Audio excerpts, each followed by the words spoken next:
Bueno, vamos a informar este día importante, histórico, 15 de septiembre. Vamos a informar, como lo hacemos todos los martes, sobre la situación de la salud, en particular lo que tiene que ver con la pandemia, y posteriormente yo voy a dar a conocer nuestra decisión de entregar un escrito a la Cámara de Senadores para la realización de la consulta al pueblo de México sobre el posible enjuiciamiento, previa investigación y en el marco de la legalidad, de acuerdo al debido proceso, de los expresidentes de México de 1988 a la fecha. Es decir, hasta el presidente Peña Nieto. Es el expresidente Carlos Salinas, Ernesto Zedillo, Vicente Fox, Felipe Calderón y Enrique Peña Nieto. Pero ese es un tema que vamos a tratar después de que el doctor Alcocer y Hugo López-Gatell nos informen sobre la situación de la pandemia. Adelante, doctor. Muchas gracias, señor presidente. Los saludo atentamente, con gusto a todos ustedes.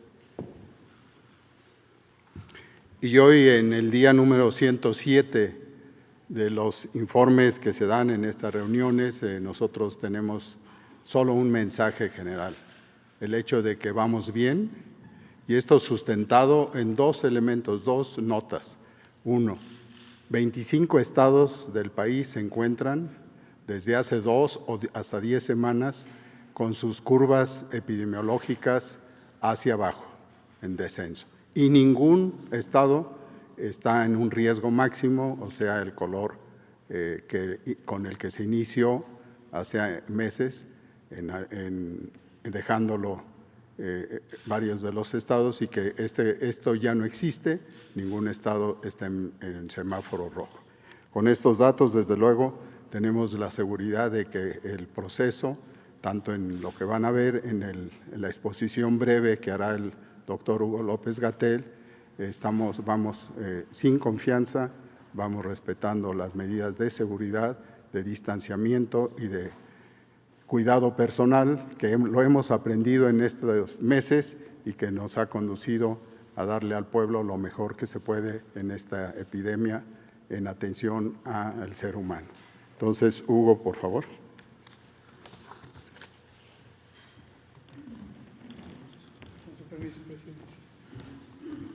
Con su permiso, presidente. Buen día, secretario, consejero. Muy buenos días tengan todas y todos ustedes. Vamos a presentar brevemente el informe técnico diario con el corte más reciente de ayer por la tarde, y destacar el curso general de la epidemia.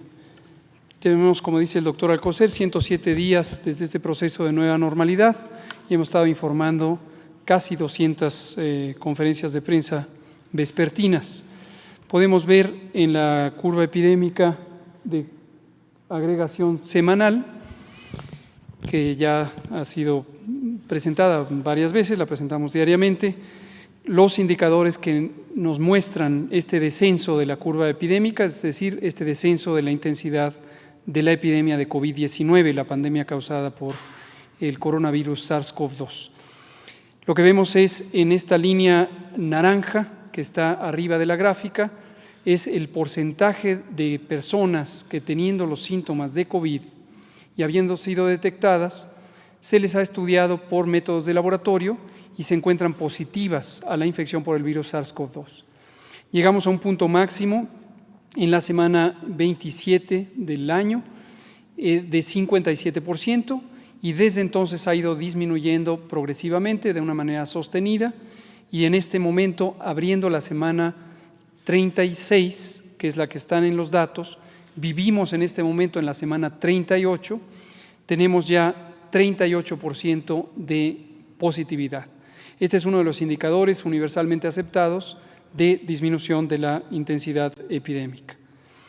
Vemos en la siguiente gráfica también los casos estimados y los casos confirmados, aquellas personas que han sido detectadas con el virus o aquellas personas que sabemos que 38% resultarán positivas, las sumamos y tenemos la identificación en tiempo prácticamente real del tamaño de la epidemia. Y lo que vemos es que desde la semana 29 tenemos ya 7 semanas consecutivas en donde disminuye el número de casos de cada día y de cada semana, son menores a los del día previo de la semana previa. En este momento tenemos a la apertura de la semana 38, tenemos que hace 2 semanas se reducía a una velocidad de menos 8%. Y finalmente tenemos el indicador también muy importante de cuántos de los casos que se han registrado, que suman en total arriba de 671,000, y de los casos que estimamos que suman 703,000, ¿cuántos realmente están activos? ¿Cuánto es la epidemia activa? Los demás son los casos históricos, empezaron el 28 de febrero y el 80% de ellas y ellos ya no tienen enfermedad, ya no son casos. Y solamente el 5% son en este momento casos activos. Esa es la epidemia activa de acuerdo con los casos que son confirmados y registrados. Terminamos con la ocupación hospitalaria, que es el otro indicador muy importante de interés durante toda la fase 3, por la importancia de mantener siempre disponibilidad hospitalaria para poder atender a las personas. Ha quedado perfectamente claro que tener disponibilidad hospitalaria no es un objetivo por sí mismo, sino porque es la manera de lograr que ninguna persona se quede sin atención en caso de necesitarlo. Y vemos que en las camas de ocupación general, es decir, las que son para personas que están importantemente enfermas, pero no críticamente enfermas, solamente 31% de las camas están ocupadas, el restante 69% están disponibles. Y solo 2 estados, Colima y Nuevo León, tienen ocupaciones arriba del 50%, todos los demás tienen menos de 50%. Y en la última diapositiva vemos exactamente la misma idea, pero referida a aquellas camas de hospital que son para personas críticamente enfermas, es decir, personas que necesitan ventilación mecánica y una atención especializada en medicina crítica. Y en este caso vemos que menos de la tercera parte de las camas están ocupadas, solamente el 26%, y ninguna entidad federativa tiene ocupaciones superiores al 50%. Se puede ver, en conclusión, que todos los indicadores son consistentes: la ocupación hospitalaria, la ocupación de camas de medicina crítica, el porcentaje de positividad, el porcentaje de casos recientes y el número tanto confirmado como estimado de casos nuevos de enfermedad, que desde la semana 29, ya 7 semanas consecutivas, han estado en disminución. Mensaje final: la epidemia sigue activa, hay que mantener todas las medidas de sana distancia, en particular hacemos un llamado ahora durante las fiestas patrias, no congregarse, no hacer reuniones familiares, desde luego no hacer fiestas o alguna celebración masiva, para que logremos mantener este ritmo de disminución de los contagios. Si se puede, no salir a la vía pública, no solamente en estos 2 días, sino en general, es mucho mejor. Lavarse las manos continuamente, mantener la sana distancia. Si se tienen síntomas, no ir fuera de casa. Usar el cubrebocas, particularmente en los espacios públicos cerrados, que son las recomendaciones generales en México y en todo el mundo. Gracias, presidente. Bueno, vamos a informar sobre la solicitud que se va a presentar de conformidad con la ley el día de hoy al Senado de la República. Vamos a firmar este escrito.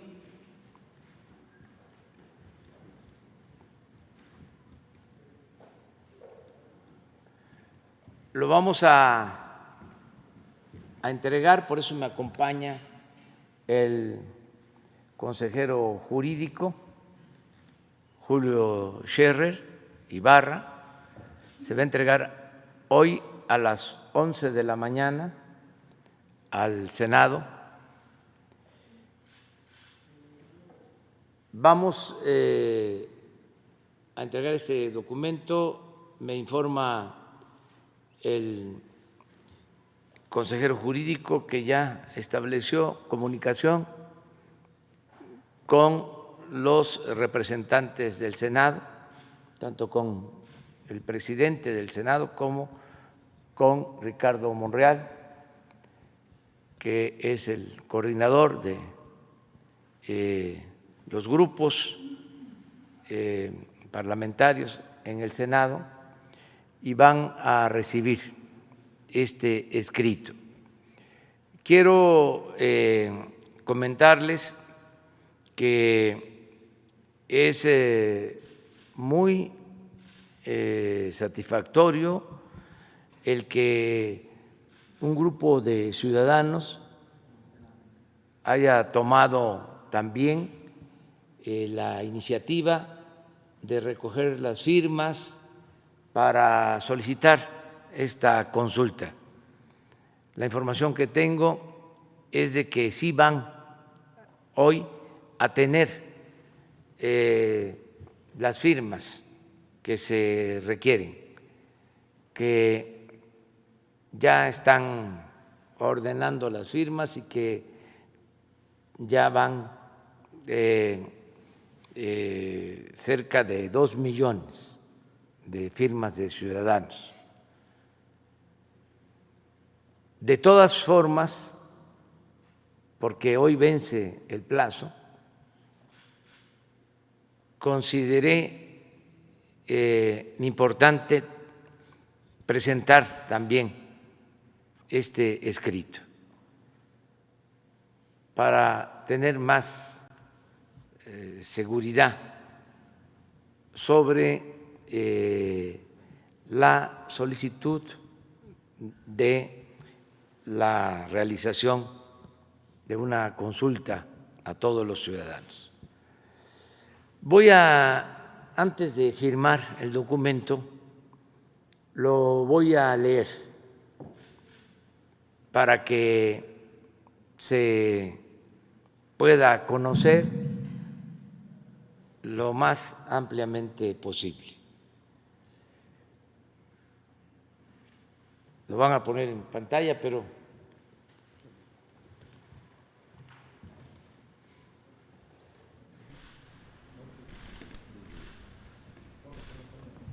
lo voy leyendo aquí.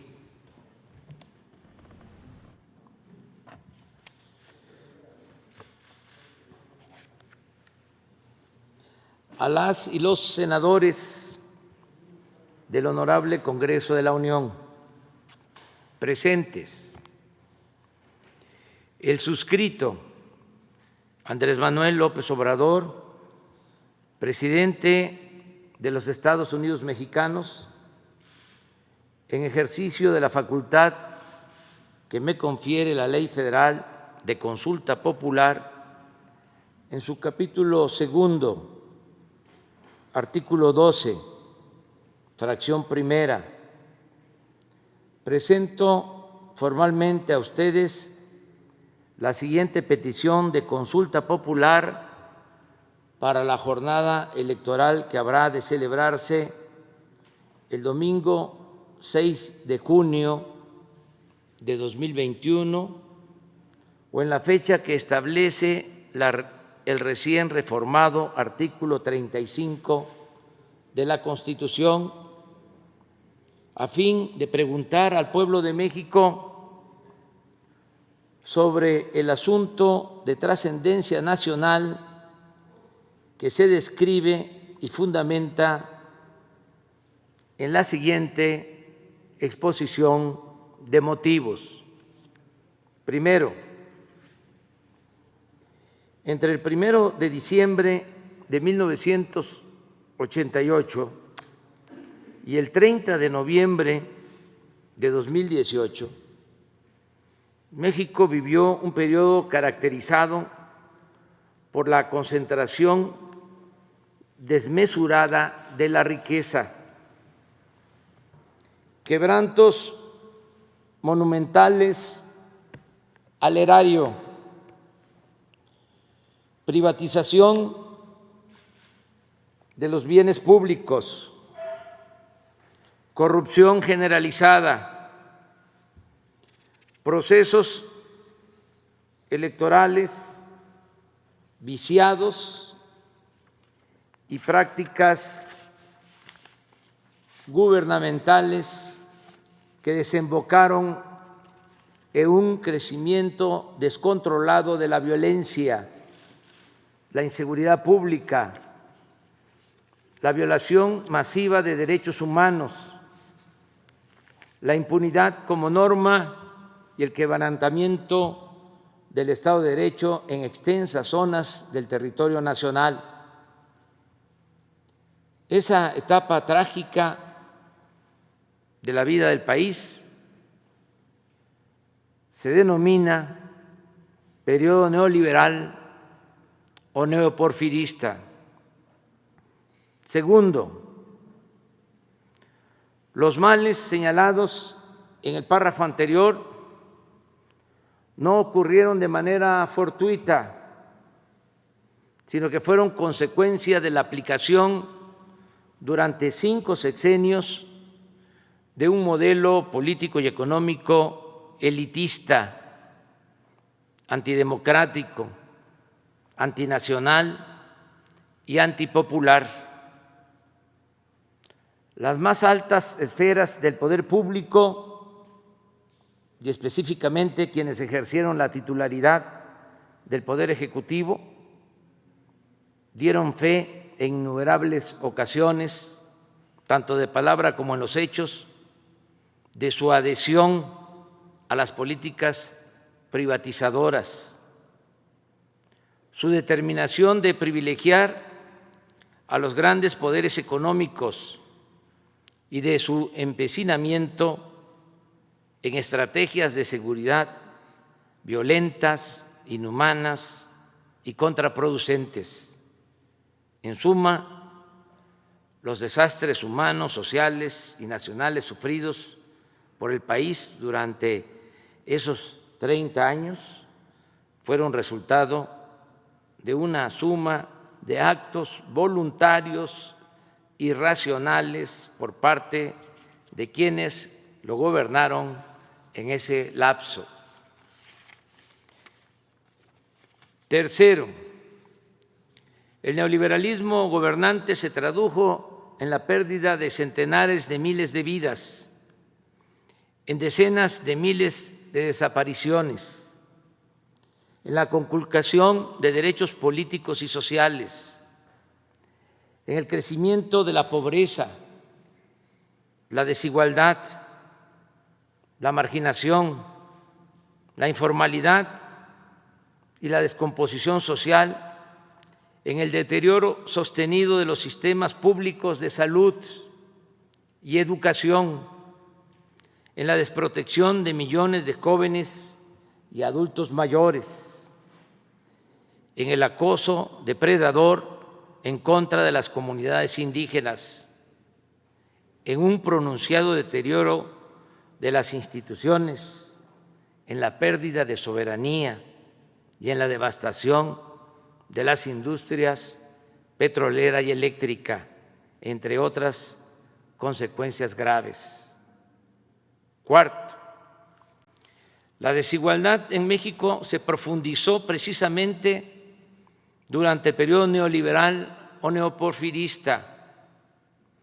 Según cifras del Banco Mundial, y de la Organización para la Cooperación y el Desarrollo Económico, OCDE, fue en el sexenio de Carlos Salinas de Gortari cuando crecieron más en nuestro país las diferencias económicas y sociales entre ricos y pobres. Y no es casual que al mismo tiempo se entregó a particulares nacionales o extranjeros una cantidad sin precedentes de bienes públicos. Un dato: en julio de 1988, cuando Salinas fue impuesto mediante un fraude electoral, en la lista de la revista Forbes, en la cual figuran las personas más ricas del mundo, solo aparecía una familia mexicana, la de los Garza Sada, con $2,000 millones. Pero al finalizar aquel sexenio, ya estaban incorporados a ese listado otros 24 mexicanos que poseían en conjunto más de $44,000 millones. Casi todos ellos habían sido beneficiados con empresas, minas y bancos que antes eran propiedad de los mexicanos. Luego de estar colocado en 1988 en el lugar 26 entre los países del mundo con más multimillonarios, en 1994 México escaló al cuarto sitio, solo por debajo de Estados Unidos, Japón y Alemania. Quinto, el presidente Ernesto Zedillo continuó las políticas privatizadoras de su antecesor y las llevó hasta sus últimas consecuencias. Privatizó bienes nacionales como los ferrocarriles, pero además adjudicó al conjunto de los mexicanos deudas privadas por un monto de 552,000 millones de pesos en el marco del llamado rescate bancario de 1998.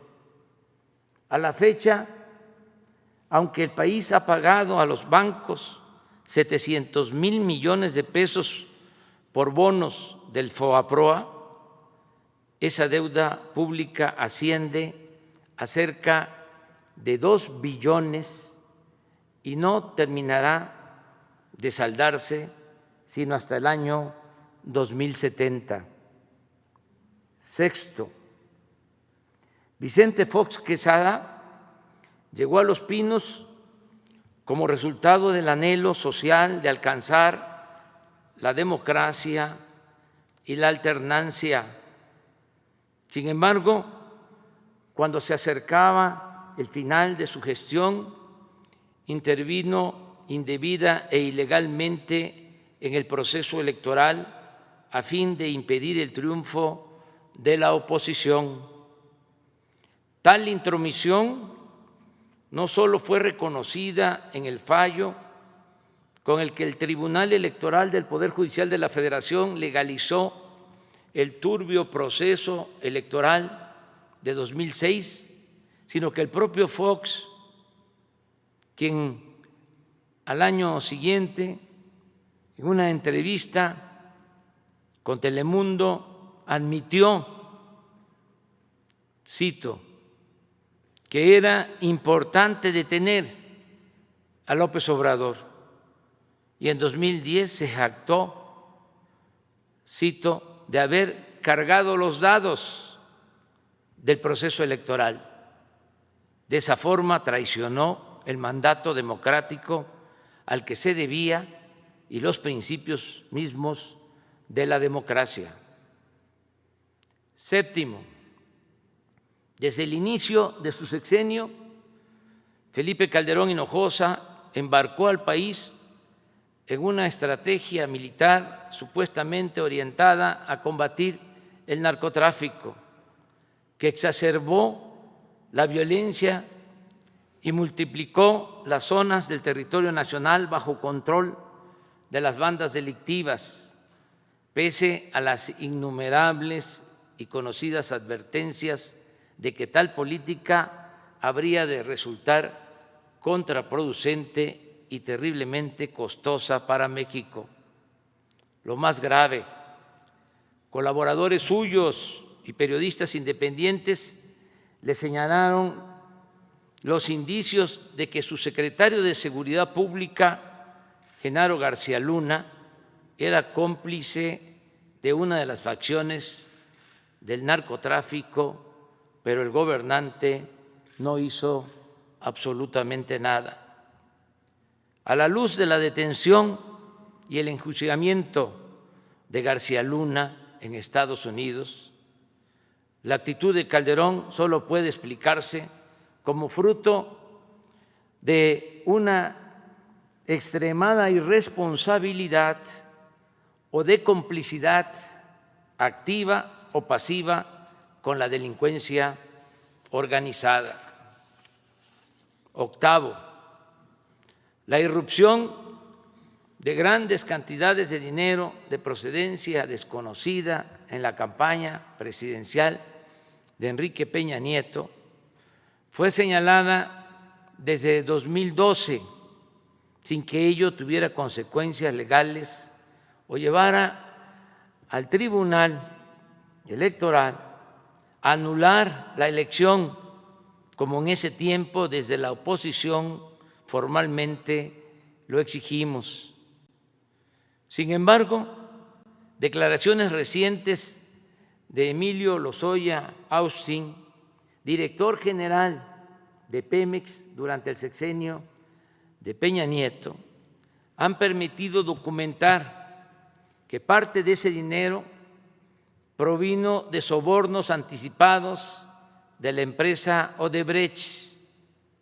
Por otra parte, los señalamientos de Lozoya apuntan a la presunta complicidad de Peña Nieto en las cuantiosas sumas de dinero que se entregaron a legisladores del PAN para obtener los votos y la aprobación de la llamada reforma energética, así como en la compra fraudulenta de la planta de fertilizantes agronitrogenados, operación que causó al erario un quebranto superior a $200 millones.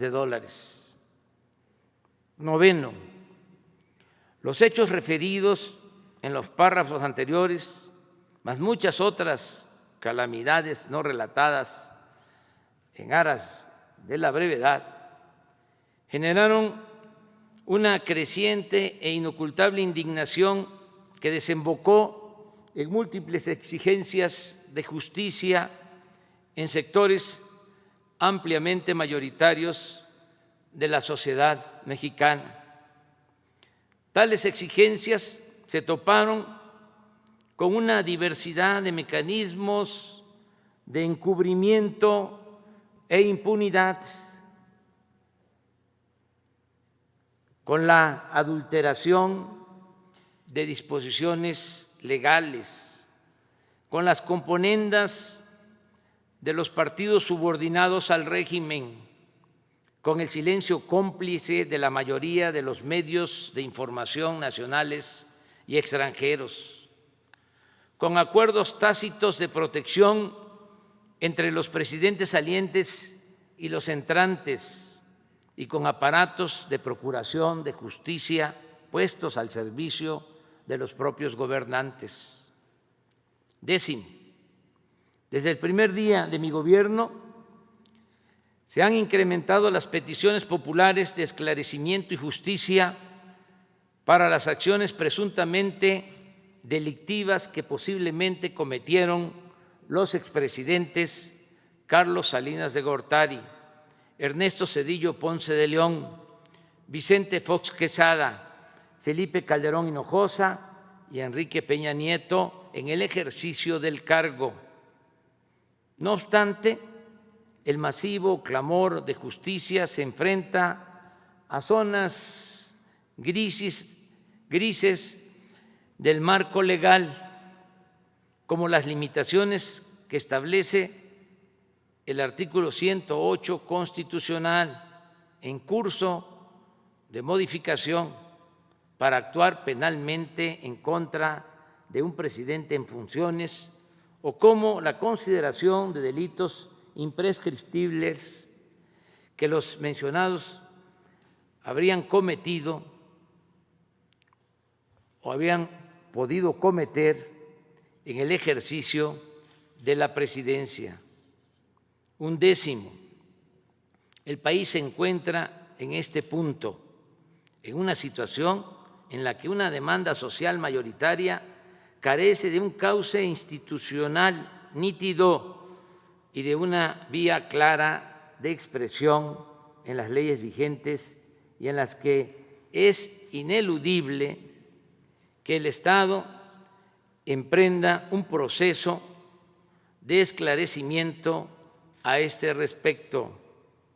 En mi calidad de presidente de la República, considero necesario avanzar en el discernimiento de este punto sin estridencias, con responsabilidad, pero anteponiendo en todo momento el predominio de la voluntad popular y el respeto irrestricto de la legalidad.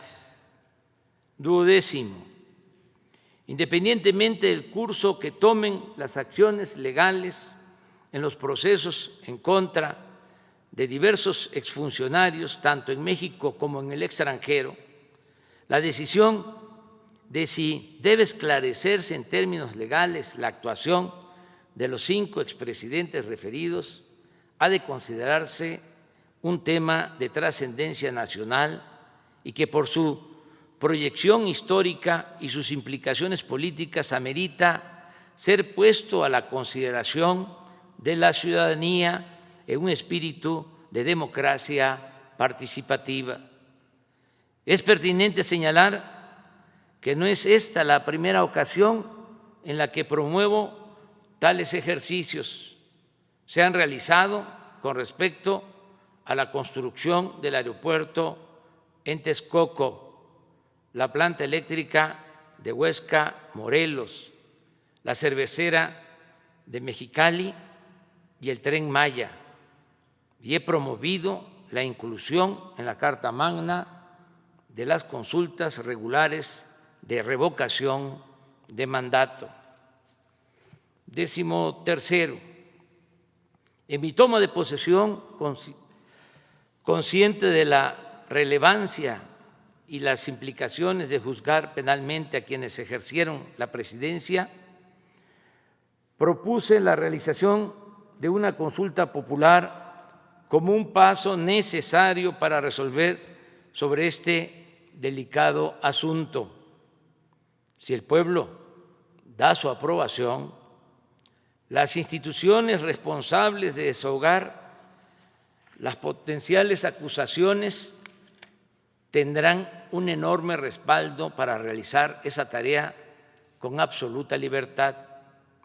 Si rechaza la propuesta del pueblo de México, nadie podrá acusar a esas instituciones de encubrir o solapar conductas ilegales. En lo personal, reafirmo la postura que he sostenido siempre sobre este tema, en el sentido de que en el terreno de la justicia se puede castigar los errores del pasado, pero lo fundamental es evitar los delitos del porvenir. He dicho y reitero que yo votaría por no someter a los expresidentes a proceso.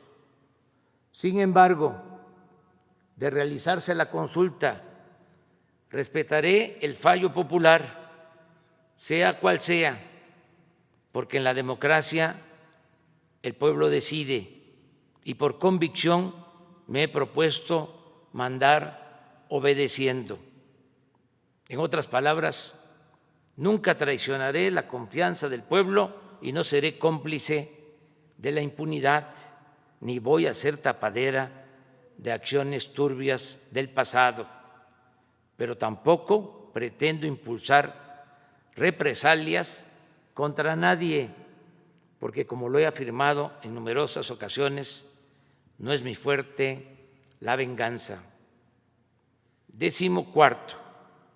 El ejercicio de la consulta popular sobre la viabilidad de iniciar procesos legales en contra de los expresidentes es en sí mismo un precedente necesario para prevenir la repetición de conductas indebidas en el ejercicio del poder y un deslinde con respecto a la impunidad y encubrimiento que caracterizó a los gobiernos neoliberales, una forma de despejar la ambigüedad legal que ha imperado sobre las responsabilidades de la figura presidencial y una reafirmación del principio de soberanía popular contenido en el artículo 39 de nuestra Constitución Política.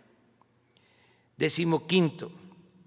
La presente petición no contraviene la limitación establecida en el numeral tercero, fracción octava del artículo 35 constitucional, en el sentido, cito textualmente, de que no podrán ser objeto de consulta popular la restricción de los derechos humanos reconocidos por esta Constitución y en los tratados internacionales de los que el Estado mexicano sea parte, ni las garantías para su protección. No es así, por cuanto la consulta solicitada tiene el propósito central de llevar a un cauce legal claro un asunto de interés general y trascendencia nacional y posibilitar, en su caso, juicios apegados a derecho y respetuosos del debido proceso.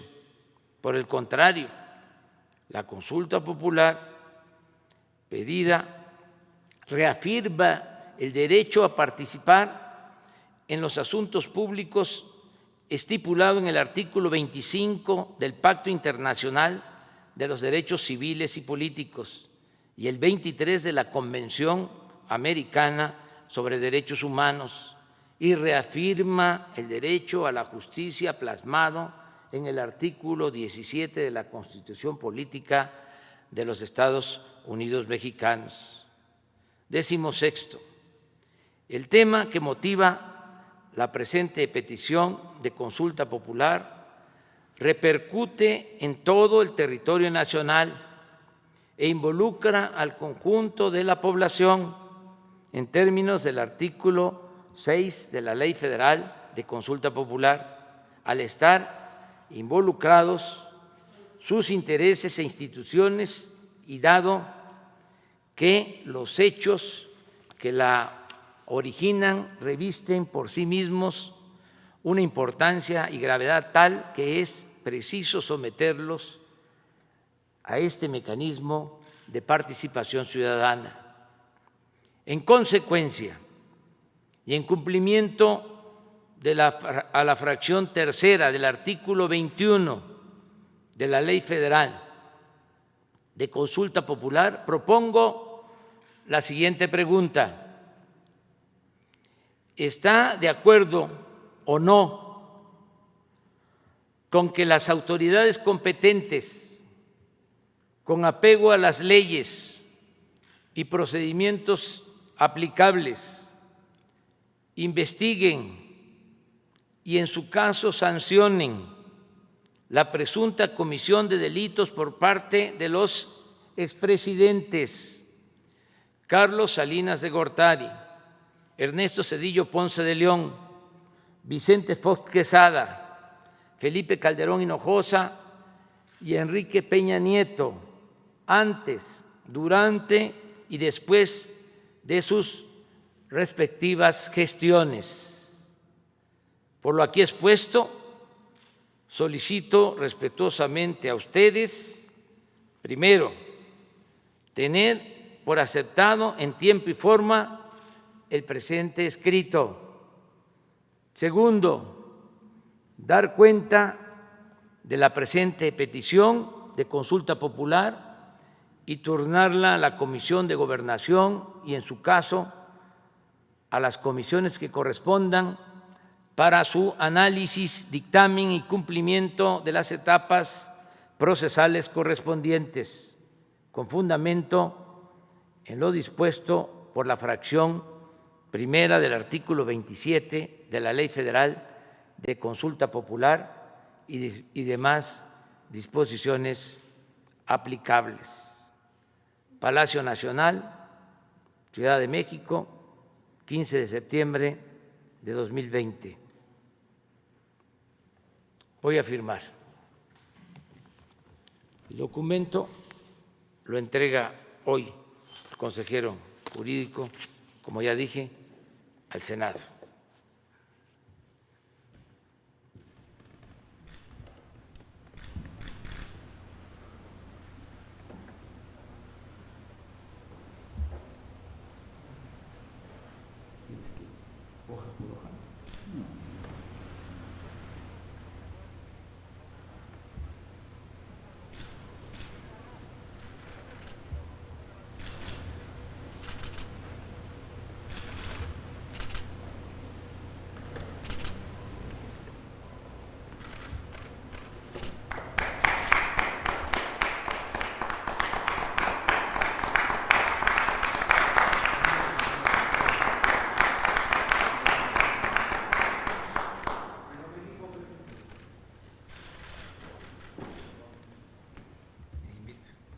Bueno, pues abrimos para preguntas.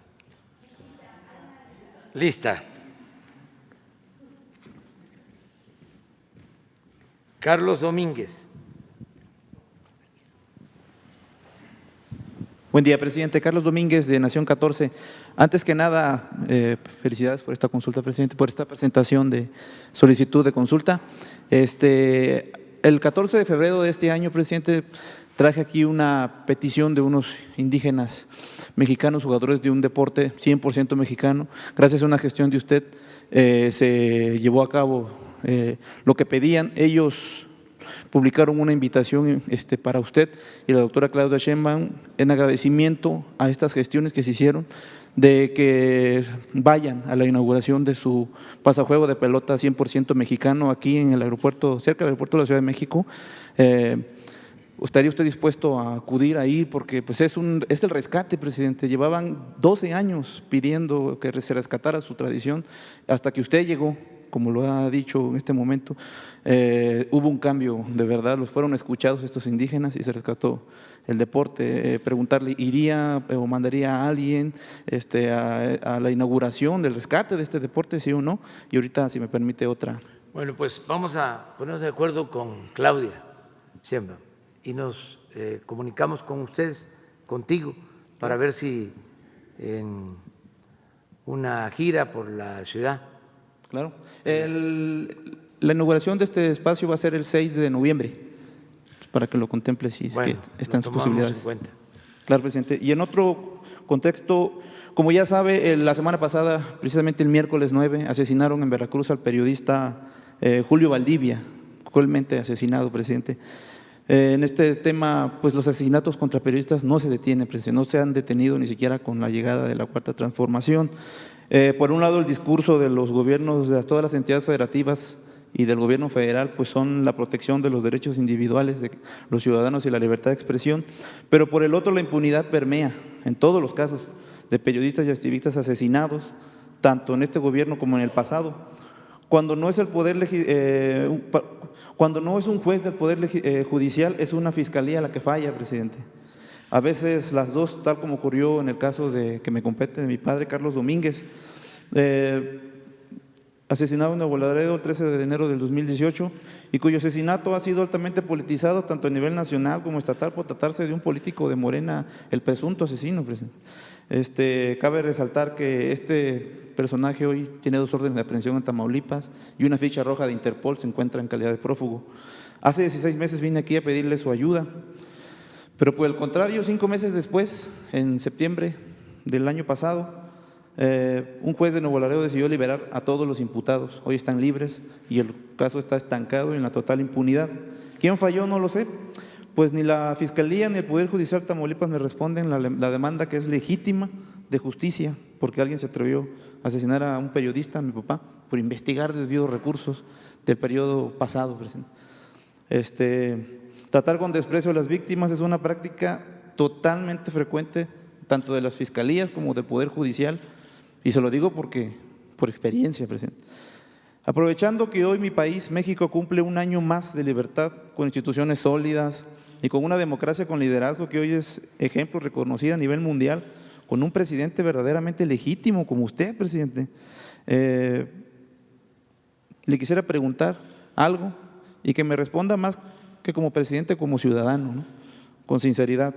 ¿Tiene el Estado mexicano la fuerza, los medios, la voluntad política y el compromiso social de resolver los casos de periodistas asesinados como mi padre, Carlos Domínguez, Javier Valdés, María Elena Ferral o Julio Valdivia y 140 más de 2000 a la fecha?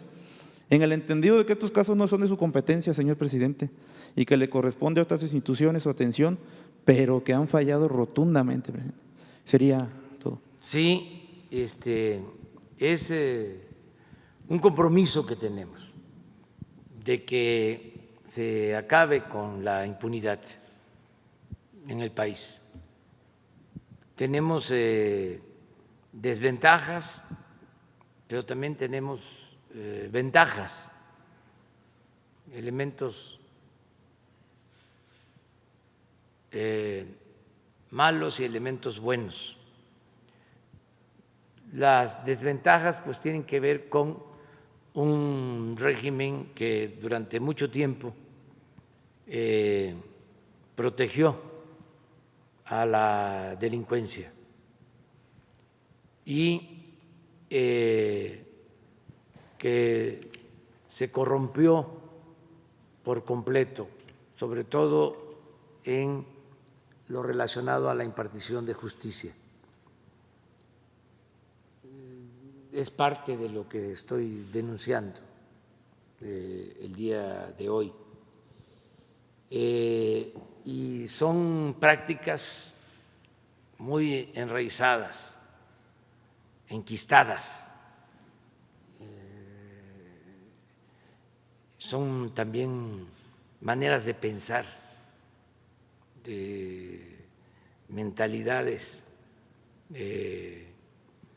muy afectadas por la ambición a lo material, al dinero, el triunfar a toda costa, sin escrúpulos morales de ninguna índole. Eso prevaleció durante mucho tiempo. La parte buena es de que no todo está podrido, ni en el Ejecutivo, ni en el Legislativo, ni en el Judicial. Hay elementos buenos, gente honesta, profesional. No llegaron pues a descomponerlo todo, a podrirlo todo, afortunadamente. Y con esos elementos buenos y con la voluntad de que no haya arbitrariedades, de que no haya injusticias, de que no haya impunidad, vamos a avanzar. Por eso sí, tengo fe, tengo esperanza y tengo la convicción de que vamos a hacer justicia en todos los casos. Nos va a llevar tiempo, pero somos muy perseverantes. Muchas veces todos estos casos lamentables como el que describes, pues tienen que ver con el inmovilismo, una especie de indolencia, y hay que estar todo el tiempo Presidente, pero un ciudadano no puede contra un sistema Sí. tan persistentemente podrido, presidente. Un ciudadano, pero somos muchos ciudadanos. Pues yo he estado solo en esto, presidente, Sí, y pero no se ha resuelto. No estás solo, tienes nuestro apoyo, lo vas a seguir teniendo y vamos a seguir buscando que se aclare todos los crímenes, se aclaren y se castiga a los responsables. No podemos darnos por vencidos, no podemos claudicar. Y tenemos nosotros, decía yo, ventajas. Una es que somos perseverantes. Dos, que tenemos principios, tenemos ideales. Y tres, no tenemos compromisos con grupos de intereses creados. Nuestro amo es el pueblo de México. Por eso, sí, hay que tener confianza de que vamos a seguir adelante. ¿Estaría usted dispuesto, presidente, a una mesa de diálogo con las víctimas de familiares, periodistas, activistas, para que le cuenten cómo está la situación, Sí, el sí. nivel de impunidad que hay, Sí. del 100% prácticamente, Sí. presidente? Y estoy constantemente teniendo comunicación con familiares de las víctimas. Pues no me han invitado a esas reuniones, presidente. Te vamos a invitar, pero me acabo de reunir hace una semana con padres, madres de los jóvenes desaparecidos de Ayotzinapa. Todavía hace 3 días con familiares de los trabajadores que quedaron sepultados en la mina de Pasta de Concho. Constantemente tengo reuniones con familiares de víctimas y voy a seguir teniendo estos encuentros. Entonces nos ponemos de acuerdo. Esperamos, presidente, gracias. Y otra pregunta rápida, ya que está aquí usted, el secretario Alcocer y el subsecretario López-Gatell, el Partido Acción Nacional presentó una denuncia contra los tres por lo que ellos llaman el mal manejo de la pandemia. ¿Alguna opinión al respecto, alguno de los tres secretarios del presidente? Pues ya hemos explicado, ¿no?, bastante sobre ¿No le quita el sueño esa denuncia, presidente? No, tenemos Doctor Gatell. elementos para decir que se ha actuado bien, que es una pandemia mundial, que afecta a varios países, a muchos países del mundo, ha causado muchos estragos, no es un asunto solo de México, y hemos actuado correctamente, de manera profesional, responsable, empezando porque desde el inicio le dejamos la conducción del combate a esta pandemia a los especialistas, a los expertos médicos, científicos. Estos señores tienen mucho conocimiento y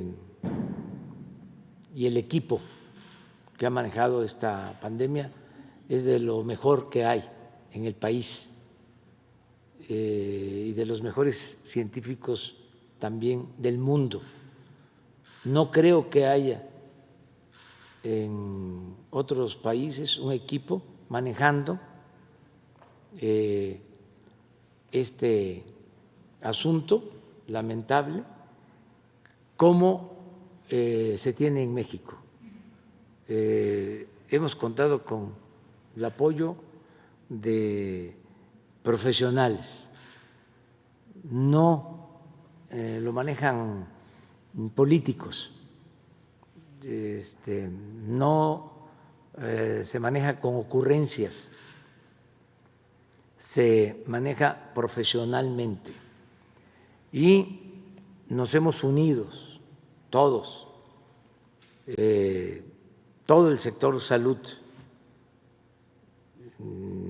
lo que es el INSABI, el seguro, el ISSSTE, ha resultado de mucho apoyo la participación de la Secretaría de la Defensa, de la Secretaría de Marina. Actuamos antes que otros, hemos informado todos los días, no creo que en ningún país del mundo se haya informado tanto, se haya orientado tanto, se haya concientizado tanto como en México.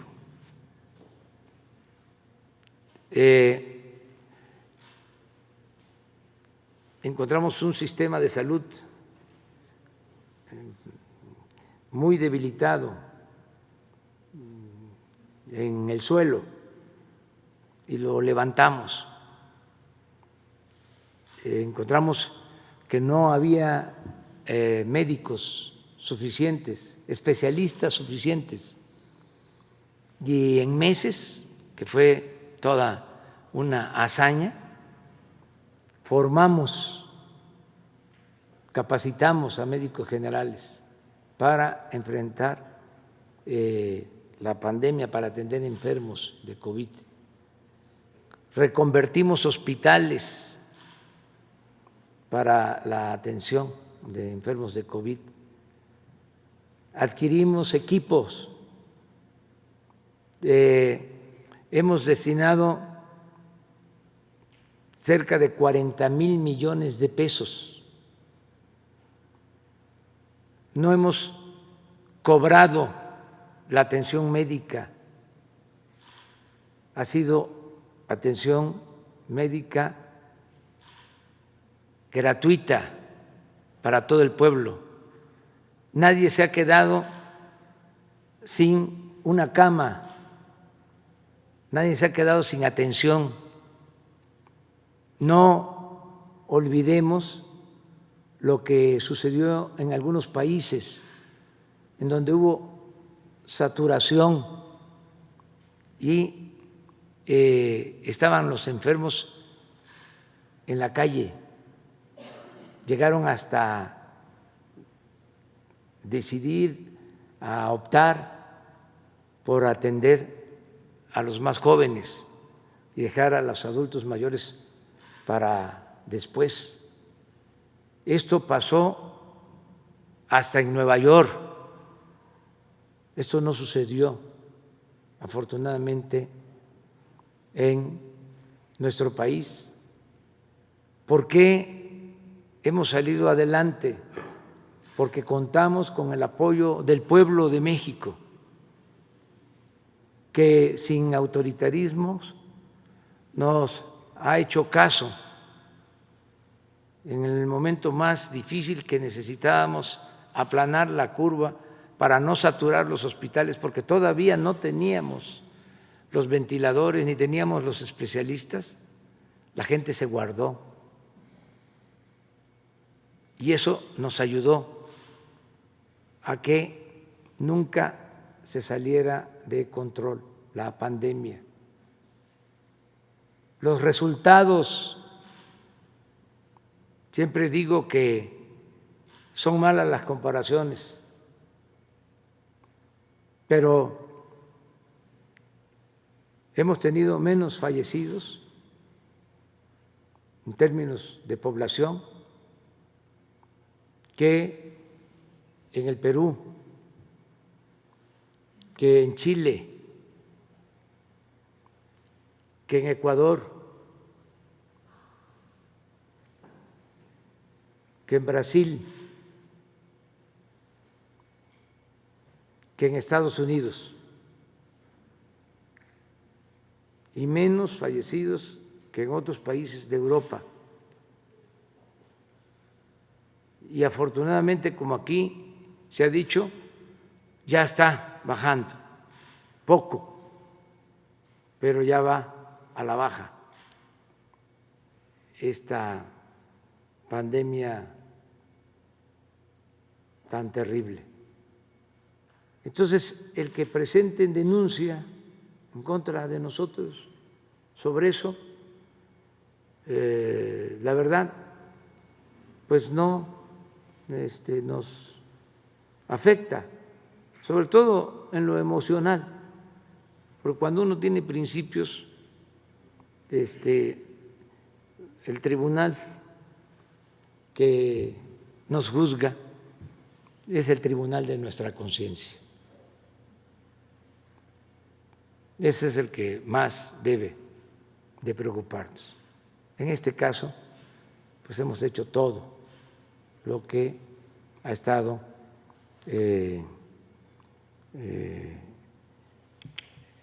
en nuestra posibilidad de ayudar para salvar vidas. Aquí también tengo que reconocer lo que han hecho los médicos, las enfermeras,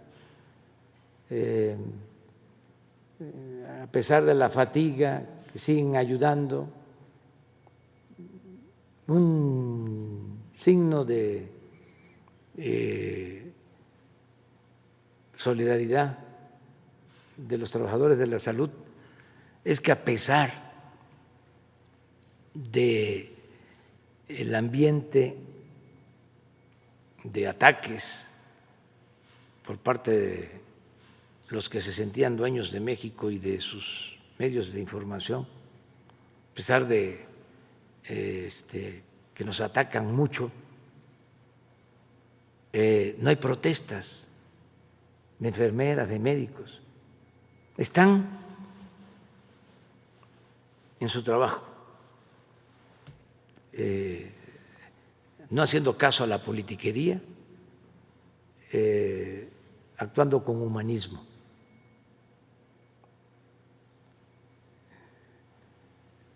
Y se los agradecemos mucho. Mañana vamos a entregar los premios a todos los trabajadores de salud, precisamente por su destacada participación. Y vamos a reforzar todo el sistema de salud, vamos a seguir rehabilitando hospitales que encontramos inconclusos, se va a seguir comprando equipo médico.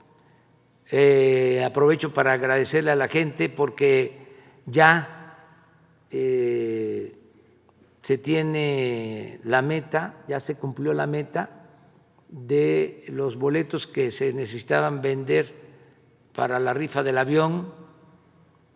Ayer habían colas en algunos lugares donde se venden boletos, en algunos expendios. Creo que hoy también, porque se cierra hasta las 2 de la tarde, y todo lo que se va a obtener, lo dijimos, va a ser para compra de equipo médico. Muchas gracias a empresarios que ayudaron comprando boletos, a dirigentes de trabajadores que ayudaron comprando boletos. Muchas gracias al pueblo que compró sus boletos. Y de esta manera vamos a disponer pues de más de 2,000 millones de pesos para la compra de equipo, y nos queda el avión que se va a vender también en más de 2,000 millones, y ese dinero se va a aplicar también para la compra de equipos médicos. O sea, el avión nos va a dejar más de 4,000 millones de pesos, y todo ese dinero va a ser para equipar hospitales públicos. También aprovecho para decirle a la gente que estamos haciendo los trámites para que México sea de los primeros en contar con la vacuna contra el COVID-19. No podemos dar más información porque es un asunto que amerita discreción, cierto sigilo, pero estamos haciendo ya acuerdos con ese propósito y lo más importante, que ya contamos con el dinero para que una vez que se tenga la vacuna se garantice ese derecho a que sean vacunados los mexicanos y que sea gratuita la aplicación de la vacuna. Eso es lo único que podemos comentar. ¿Por qué podemos hacer esto? Porque tenemos finanzas públicas sanas, porque hemos ahorrado muchísimo al combatir la corrupción y al no permitir los lujos en el gobierno. Por eso tenemos nuestras reservas y no hay dificultad económica o financiera, sin necesidad de aumentar impuestos, sin necesidad de gasolinazos, sin necesidad de endeudar al país. Entonces, esa es la respuesta. Ofrezco aquí disculpa a los médicos que no los dejé hablar, pero tenía ganas de plantearlo porque estas denuncias tienen que ver más con la politiquería. Muy bien, vamos con Isabel. Gracias, buenos días, presidente, gracias. Buenos días a todos. ¿Qué le parece esta iniciativa ahora que usted envía esta solicitud al Senado para consultar a los ciudadanos para enjuiciar a los expresidentes? Esta propuesta que hizo Pablo Gómez, vicecoordinador de Morena en la Cámara de Diputados, para emitir una ley de amnistía a expresidentes, ¿no? Y que si se hace la consulta popular y la gente acepta, pues bueno, el Congreso estaría obligado justamente a emitir esta ley de amnistía a los expresidentes de México.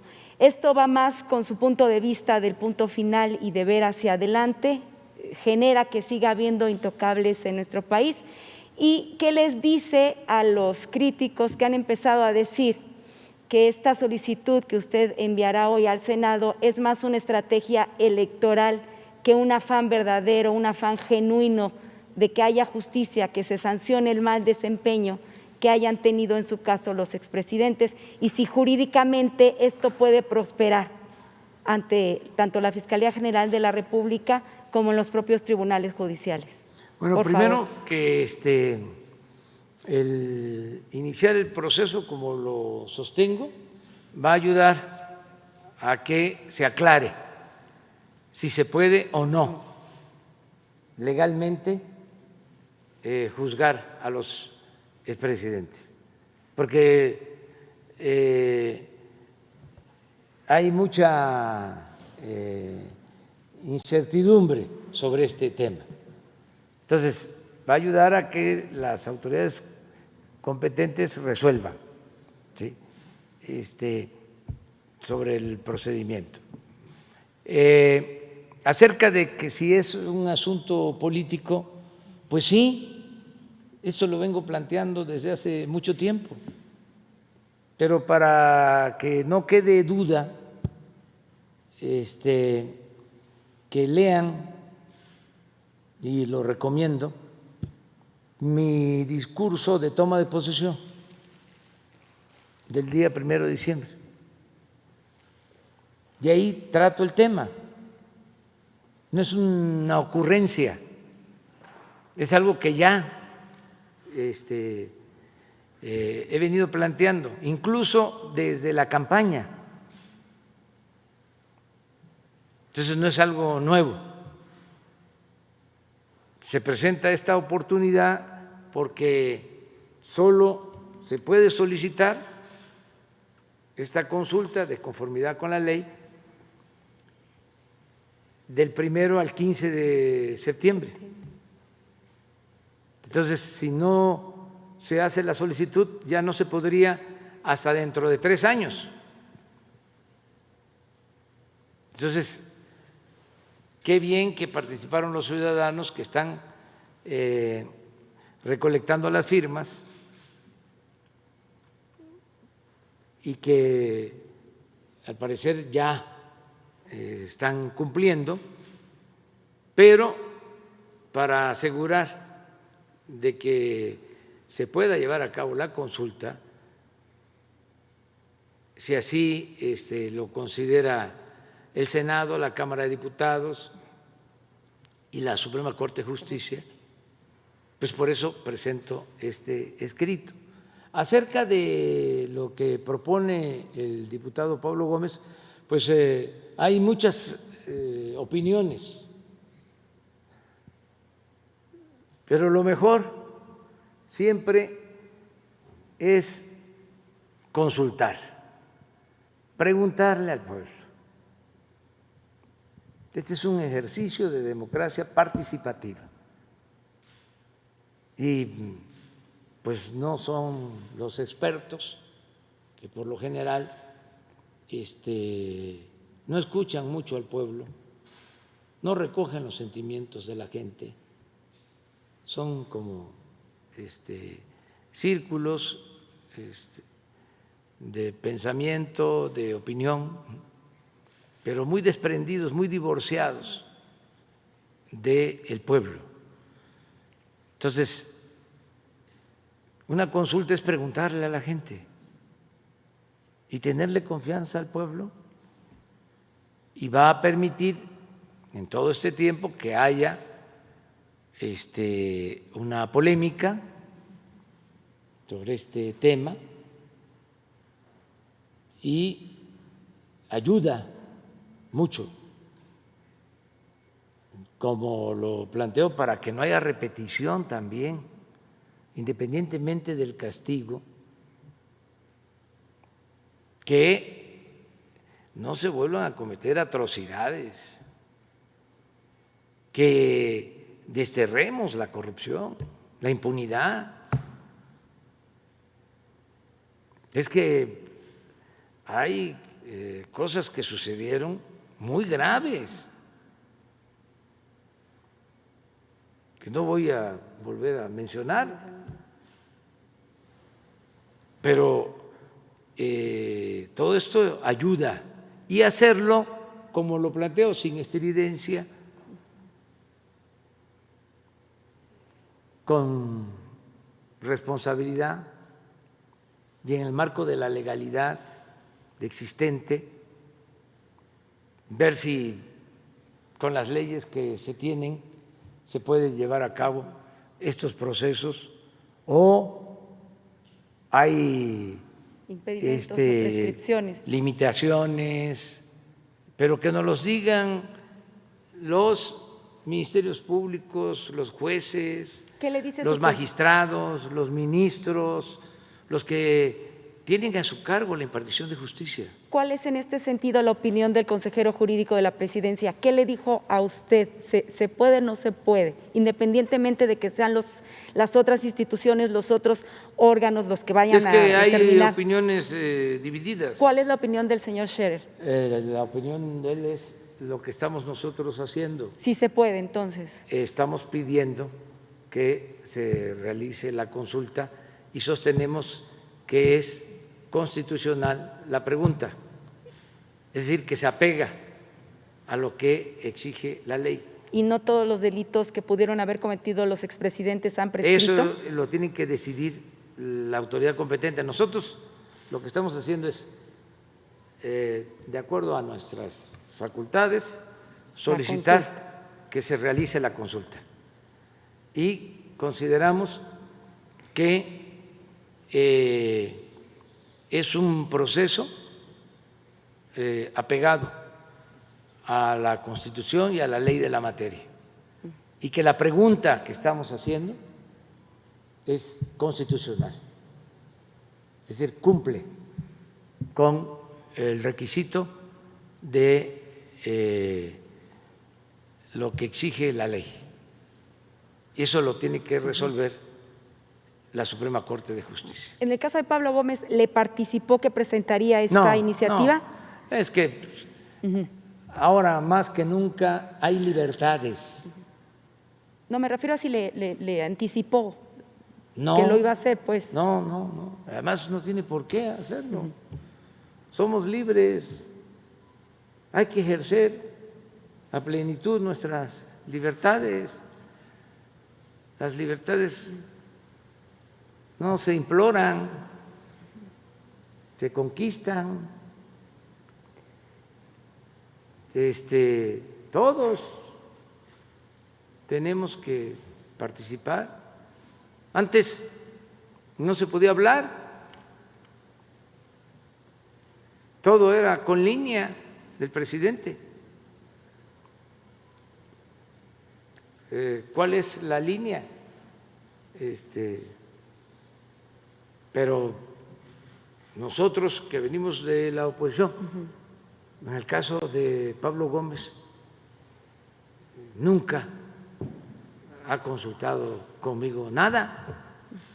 Además es un valor entendido de que somos libres.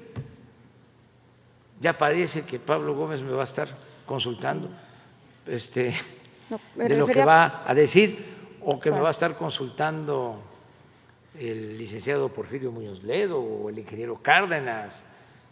No, nosotros estamos acostumbrados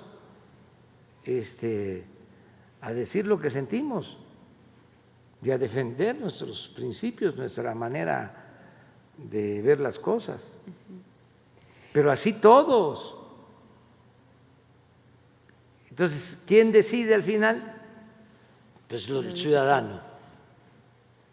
Es la aplicación del artículo 39 de la Constitución. Soberanía popular. El pueblo tiene en todo momento el derecho de cambiar la forma de su gobierno. El pueblo es soberano, el pueblo manda. La democracia es el poder del pueblo. Demos pueblo, kratos poder. Poder del pueblo, eso es la democracia. Entonces, antes, bueno, y a duras penas, con fraudes, se podía practicar con dados cargados, con cartas marcadas, la democracia participativa. Ahora tiene que haber democracia participativa, desterrando el fraude electoral por completo, y democracia participativa.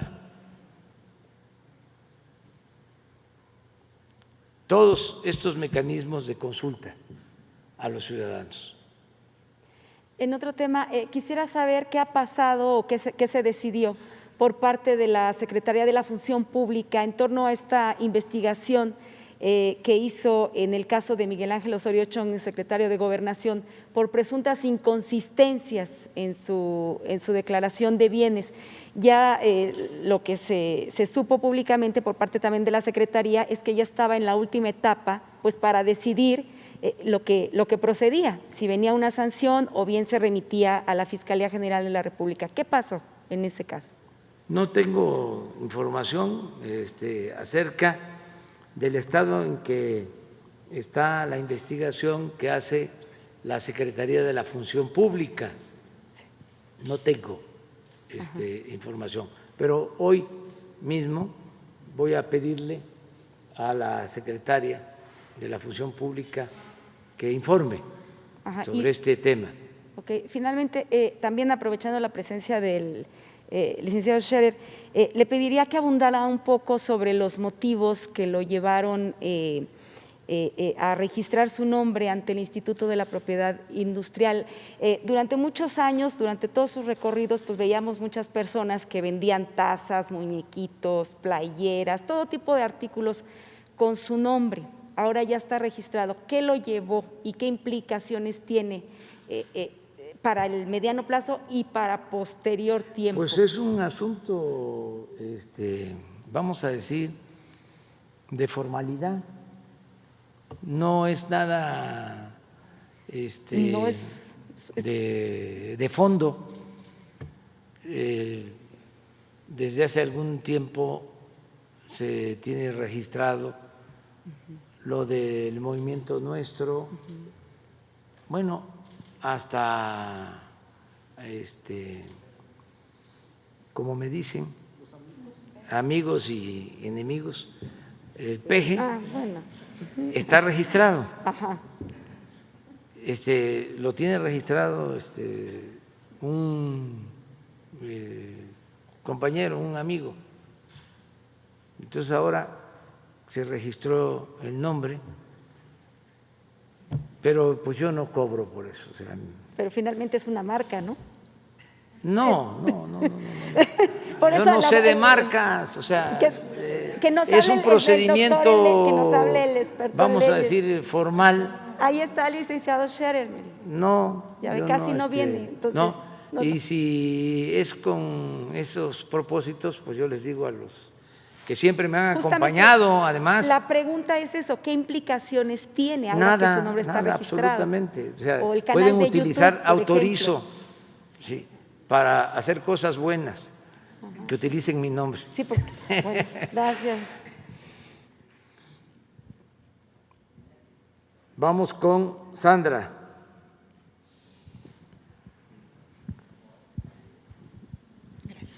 Gracias, señor presidente. Sandra Aguilera, del Grupo Larsa Comunicaciones.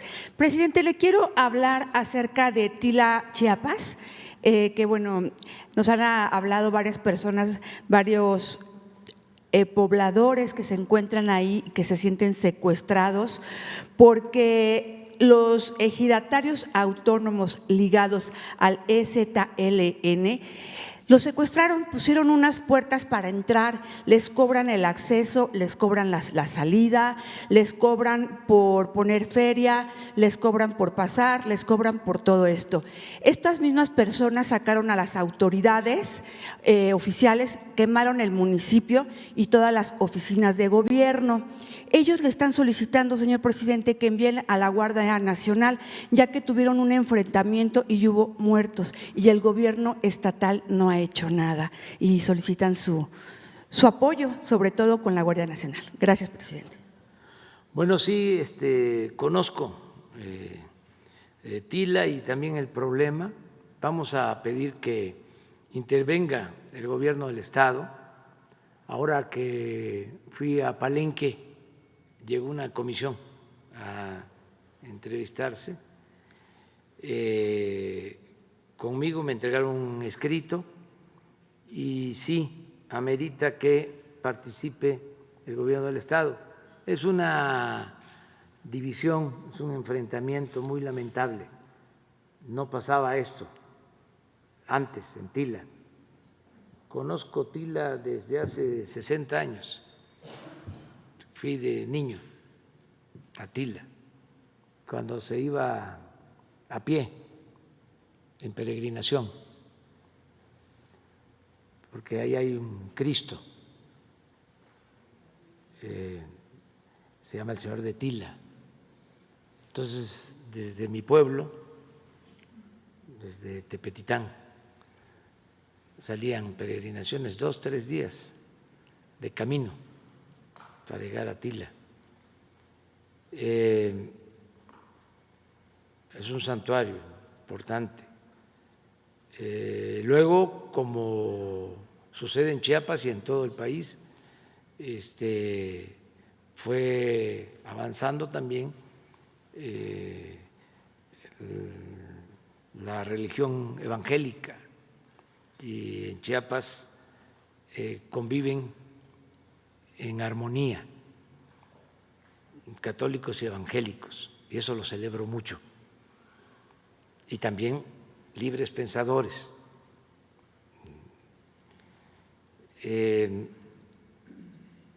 ¿Qué ha pasado? Pues se han enfrentado, son dos grupos del mismo municipio, y han habido enfrentamientos, lamentablemente. Esto se dejó crecer desde el gobierno anterior, pero hay que atenderlo. Y parece, ahora que me entrevistaron, de que están en un plan de buscar la reconciliación, y yo celebro eso, porque antes estaba muy tensa la situación. Ahí ni siquiera nos permitieron ir en campaña. O sea, no a mí, sino a todos. Candidatos, sí. Incluso creo que el ayuntamiento lo trasladaron a Petalcingo, Así es. que pertenece a Tila, Chiapas. Entonces, vamos a pedirle al gobernador. Sobre todo, presidente, que este enfrentamiento fue antier. Antier, donde hubo varios lesionados y hubo hasta muertos con machetes, estuvieron atacándose. Esto fue el día de antier, hace un día. Entonces, ahorita la situación está muy tensa, de hecho no me han dejado de escribir, para ver sobre todo que entrara la Guardia Nacional o algo para que ya no sigan pasando pues estas cosas. Le vamos a pedir Gracias, presidente. al gobernador que lo vea. Muchas gracias. Estoy seguro que van a atenderlo y decirle a la gente de Tila, a todos, de un grupo y del otro, que busquen el diálogo y que busquen un acuerdo, que son el mismo pueblo. Si ahí hubiesen cacicazgos como los que hay en otras partes, pues uno diría, pues es el pueblo luchando contra un cacique. Pero le aseguro que el hombre más rico de Tila no tiene, el más rico, ni 5 millones de pesos. No hay, es pueblo. Son rivalidades que se han ido produciendo, originando por cuestiones que no voy a tratar aquí, pero que no son, la verdad, motivo para que haya enfrentamientos entre hermanos, entre el mismo pueblo. No es de buenos y malos, no es de caciques y pueblo, no, es la misma gente, tanto los que están en el poblado como los que están afuera. Entonces, no debe de haber este enfrentamiento y vamos a buscar la forma de… Gracias, presidente. Vamos con Lisbeth.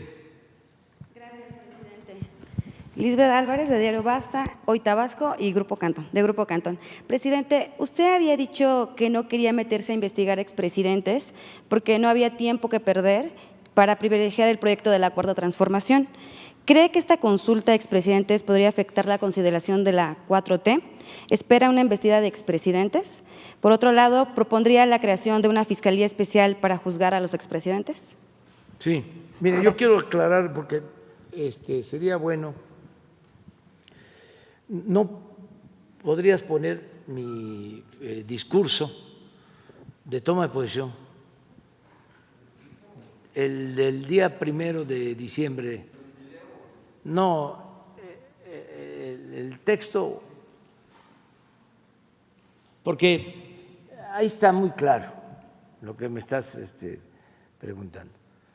Yo dije de que había que poner punto final, pero al mismo tiempo planteé que me iba yo a someter a lo que la gente decidiera y que íbamos en todos los casos a preguntar al pueblo. Entonces, lo dije desde la toma de posesión, acerca de si se puede crear una fiscalía especial o una comisión especial o para ver el asunto de los expresidentes, pues eso lo tienen que resolver la Fiscalía, o sea, ellos tienen que hacer esas propuestas. Ya hay denuncias en todos los casos. ¿Sí? El caso, por ejemplo, de García Luna, pues se está revisando en Estados Unidos, o sea, es de dominio público. Hay denuncias sobre eso. ¿Lo tienen? Sí. Más adelante, casi al final.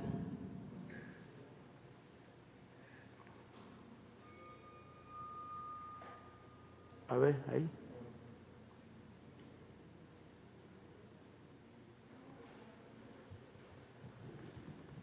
Baja ahí.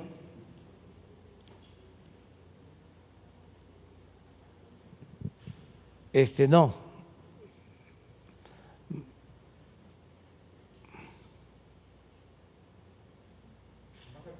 Sí. A ver ahí.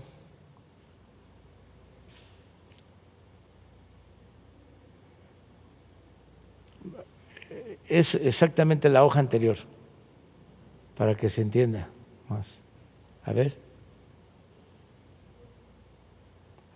otro poquito, dos párrafos abajo. Bájale otro poquito, más, ahí. Síguele, dos más. Va otra.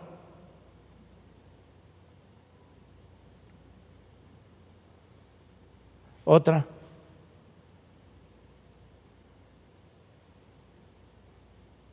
Así. Miren lo que digo. Después de que hago un relato de todas las atrocidades cometidas en el periodo neoliberal,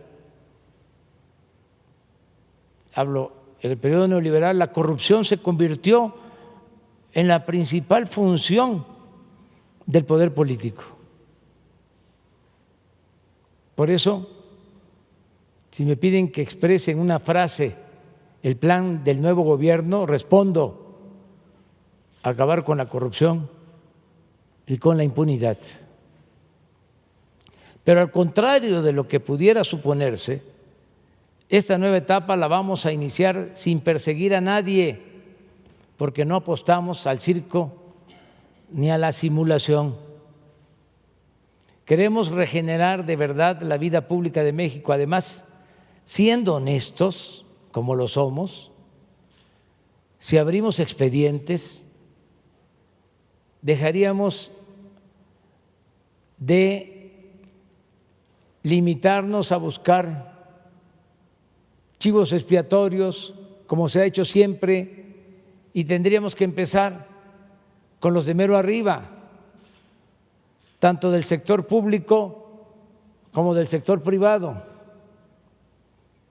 No habría juzgados ni cárceles suficientes y, lo más delicado, lo más serio, meteríamos al país en una dinámica de fractura, conflicto y confrontación, y ello nos llevaría a consumir tiempo, energía y recursos que necesitamos para emprender la regeneración verdadera y radical de la vida pública de México, la construcción de una nueva patria, la reactivación económica y la pacificación del país.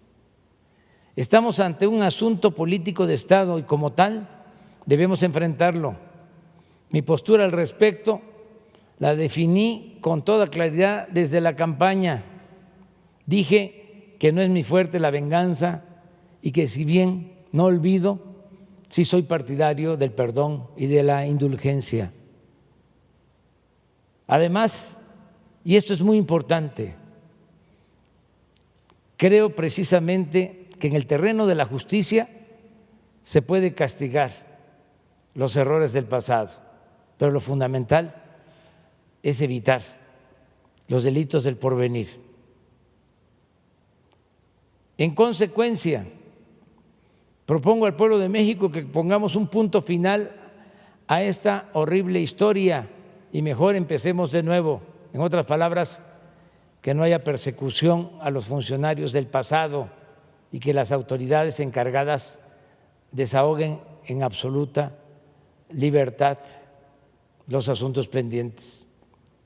Que las autoridades encargadas desahoguen en absoluta libertad los asuntos pendientes. Por cierto,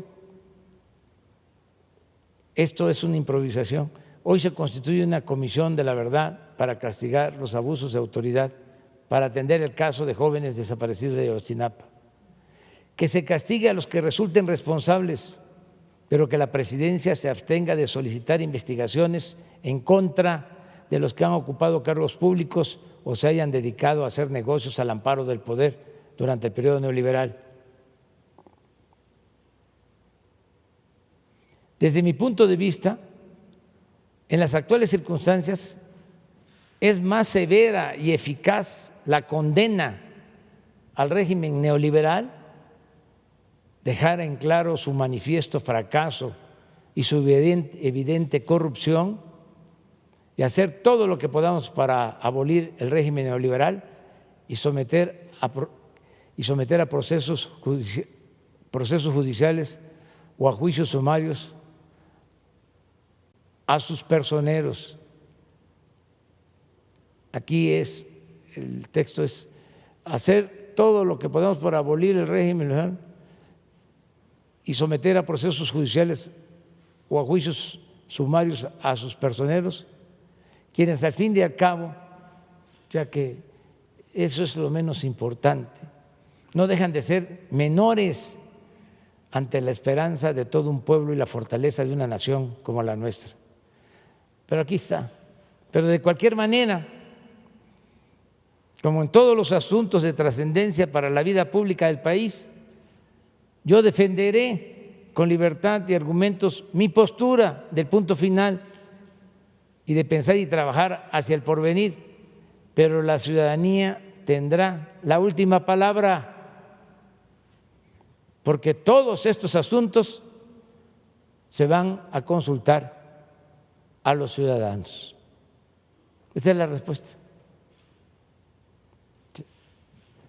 Yo tengo un punto de vista y lo he cumplido, lo he dejado de manifiesto, pero me he comprometido a mandar obedeciendo y considero que esto de manera ordenada no nos va a afectar, al contrario, nos va a fortalecer para que se aclaren estos procedimientos. ¿Espera una embestida de expresidentes? No,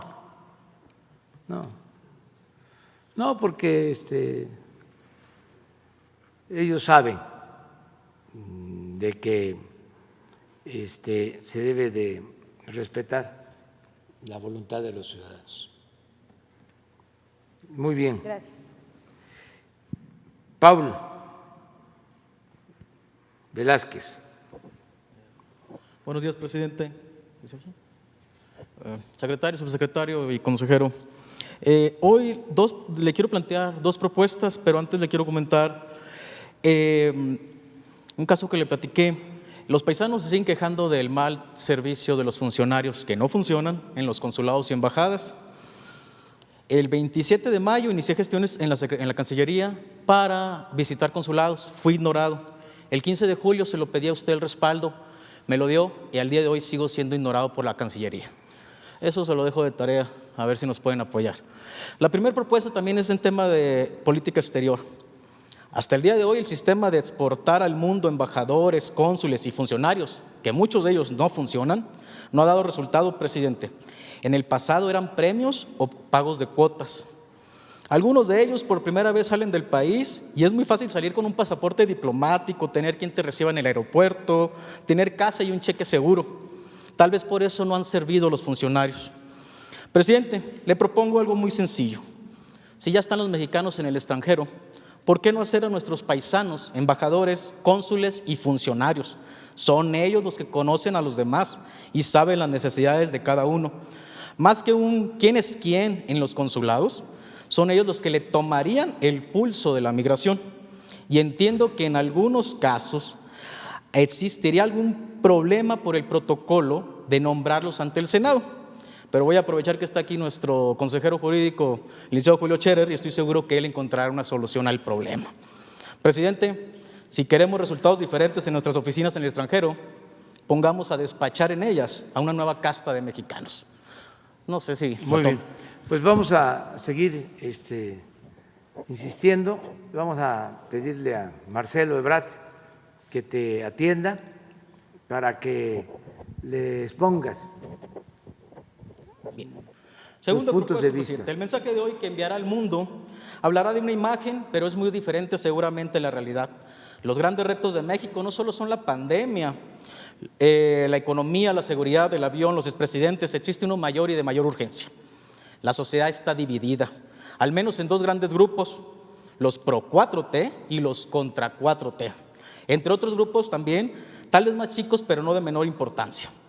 Los mexicanos parecemos los Montesco y los Capuleto. Ya no importa si somos familia, amigos, socios o vecinos. La diferencia política nos está convirtiendo en enemigos. Si bien es cierto que algunos líderes de los grupos contra la 4T son incendiarios, usted, presidente, es también líder de un gran grupo, el Pro 4T. Usted tiene la obligación de educar a sus fans e invitarlos a la tolerancia y el respeto. Su gente Pro 4T, presidente, también es muy brava. El mayor reto que tenemos la sociedad mexicana es entender que ni la derecha, ni el centro, ni la izquierda son la solución. En todos existen buenos mexicanos y desgraciadamente también hay muchos malos, en el PAN, en el PRI y en Morena. La solución será el que aprenda a convivir con sus diferentes. Presidente, el mensaje que usted debe de emitir a sus seguidores, independiente del mensaje hoy a todo el país, debe ser claro y ellos deben entender de usted que no son sus porras, sus fanáticos o kamikazes, que deben ser sus verdaderos consejeros, pero también críticos, porque cuando un líder como usted pierda a los críticos al interior de sus filas, usted no pierde, volverá a perder México. Y la verdad ya estamos cansados de perder. Presidente, ¿qué les dice a toda esa gente que está con usted, pero que también está en contra de los demás mexicanos? Bueno, que estamos viviendo un momento estelar. Eso que para ti es motivo de preocupación, para mí es motivo de mucha satisfacción, porque no hay inmovilismo, hay debate, hay pluralidad, se garantiza el derecho a disentir, se garantizan las libertades. Miren, estamos hablando de la cuarta transformación y las tres transformaciones anteriores se hicieron con las armas y hubo muchísima violencia. Para entender lo que es polarización, porque se exagera en eso. En una sociedad democrática pues hay polémica, hay confrontación política. Nada más escuchen los discursos de campaña en Estados Unidos, en cualquier país. Nosotros estamos llevando a cabo una transformación profunda, sin violencia. Por eso hablo de que es un momento estelar.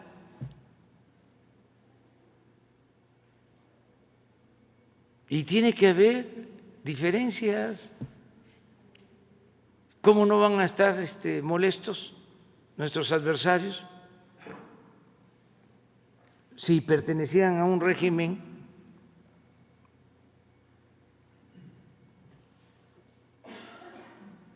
para mí de privilegios, un régimen antipopular? Pues es normal que existan estas diferencias. Afortunadamente no ha pasado a mayores porque la gente es muy responsable.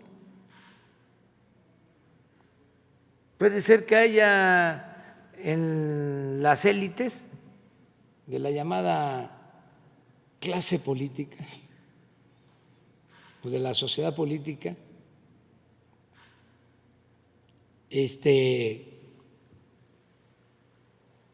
llamados a la violencia, pero la gente en México no quiere eso, quiere la paz, quiere vivir en paz. Entonces sí podemos seguir como vamos y hay que respetarnos, pero no quedarnos callados. Es que nos afectó mucho el sometimiento de los gobiernos neoliberales. Ahí pongo una parte del escrito. Imagínense cuánto daño nos hizo el tener silenciada a la prensa, con honrosas excepciones. Todo lo que se ocultó, todo lo que no se le dijo al pueblo,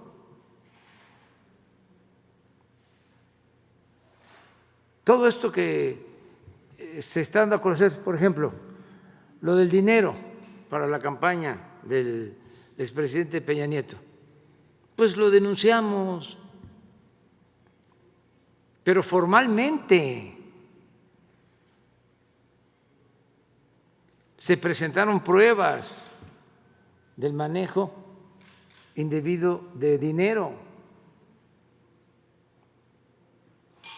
Busquen en la hemeroteca si salía algo en los periódicos sobre estas denuncias, con todas las pruebas, pidiendo que se anulara la elección. Y silencio cómplice. Imagínense, con una prensa democrática no hubiese habido el fraude del 2006 ni del 2012.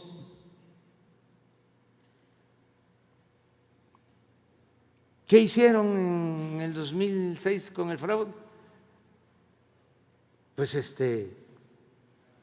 encubrir. Ya les he dicho cómo hacíamos manifestaciones de protesta y en el Reforma nos contaban para decir que no éramos 1 millón, que éramos 350,000. Nos ponían alfileres en las fotos a cada uno y con notario público contaban. la guerra sucia.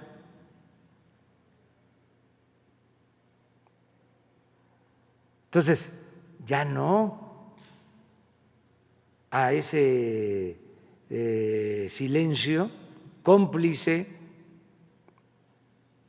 no al ejercicio de las libertades, no le hace que insulten, me insultan, pero yo prefiero la libertad al silencio, porque yo me voy a ir.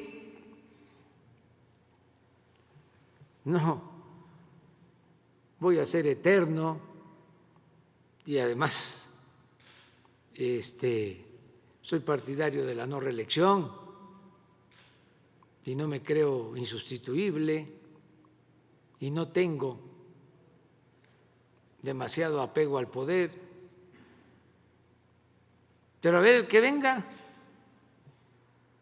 los que van a venir, van a volver a silenciar, a comprar lealtades, a comprar conciencias, se van a quedar callados, ya no. Por eso es bueno lo que estamos viviendo. Además, no es para presumir, pero en la última encuesta de este fin de semana, a la pregunta, ¿quiere que continúe o que renuncie el presidente? Traigo 71% de que continúe. Subí un punto, pero también la oposición subió un punto, porque eran 25, era 70-25, ahora es 71-26. Ahí le llevamos, poco a poco. Esto significa que la gente quiere, además me lo dicen, me lo gritan en la calle, no ceda ante los corruptos. Respaldo lo que decía el presidente Juárez, con el pueblo todo, sin el pueblo nada. El día que el pueblo no me respalde, ese día no voy a llorar, ese día me voy a ir a Palenque, Chiapas. Muy bien, nos vemos pasado mañana. El grito hoy, pedirle a todos que guarden sana distancia, aunque estén en sus domicilios. Es una ceremonia que se puede ver por televisión, se puede escuchar por radio.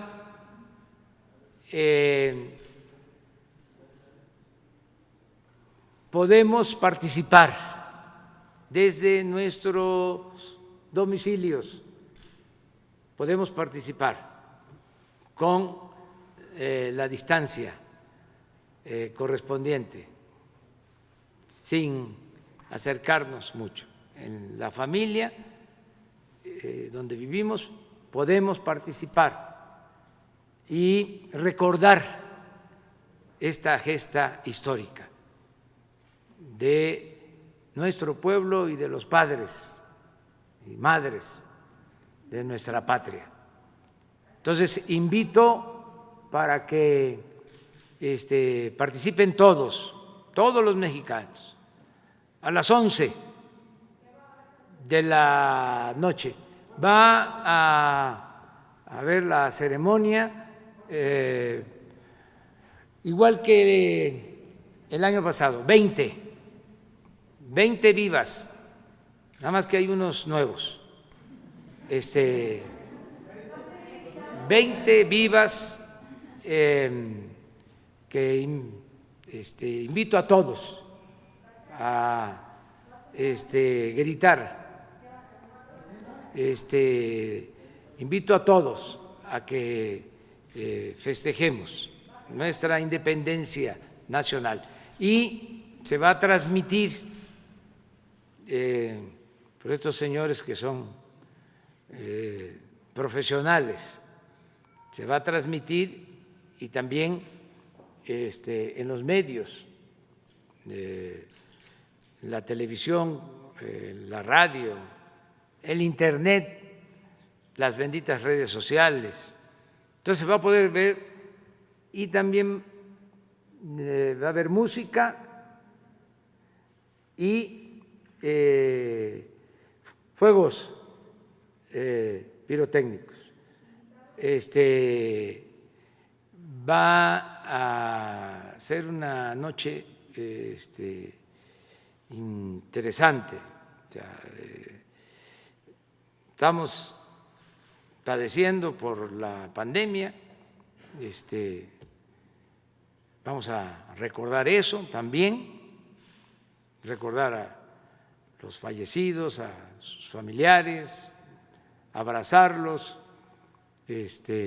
tenerlos siempre en nuestro corazón, pero al mismo tiempo levantar el ánimo, porque es mucha la fortaleza de México, la grandeza de nuestro pueblo.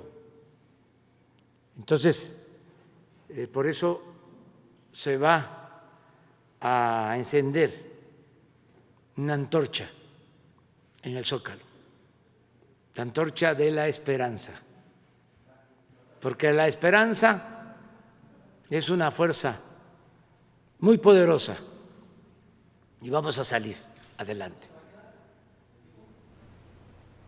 No solo para la noche, y mañana es pues un desfile también muy peculiar, porque no van a ser muchos elementos, es una representación, solo tiene que ver con el Zócalo. Ni siquiera voy a estar, no vamos a estar en el balcón para el desfile, sino en un templete que se va a poner enfrente de la puerta principal. Vamos a llevar a cabo la ceremonia y la entrega de los premios a los héroes que están ayudando a salvar vidas. Entonces, ese es el motivo de la ceremonia de mañana.